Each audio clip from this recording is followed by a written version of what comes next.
എന്നേക്കാൾ വലിയ ഭൃത്യനില്ല.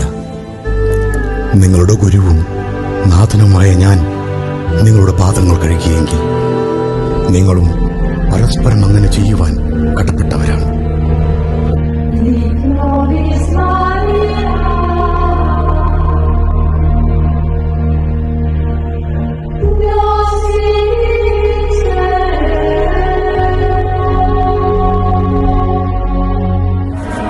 ഞാൻ നിങ്ങളോട് കൂടെ ഉണ്ടായിരിക്കും എന്നരുളി ചെയ്തുകൊണ്ട് കർത്താവ് ഒരിക്കൽ ശിഷ്യന്മാരെ ധൈര്യപ്പെടുത്തി.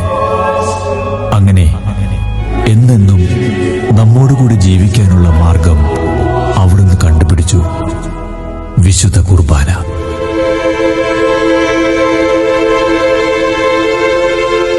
ഇത് എന്റെ ശരീരമാണ്, നിങ്ങളിത് വാങ്ങി ഭക്ഷിക്കുവിൻ.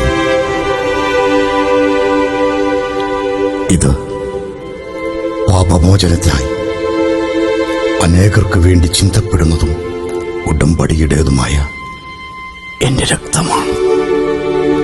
ഞാൻ നിങ്ങളെ സ്നേഹിച്ചതുപോലെ നിങ്ങളും പരസ്പരം സ്നേഹിക്കുവിൻ.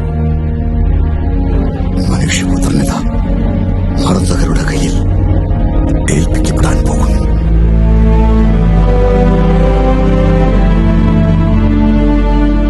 ഈ രാത്രി നിങ്ങളെല്ലാവരും എന്നിൽ ഇടറും. ആടുകൾ ചിതറിപ്പോക്കും. ഞാൻ പോയി പ്രാർത്ഥിക്കുവോളം നിങ്ങൾ ഇവിടെ ഇരിക്കുക.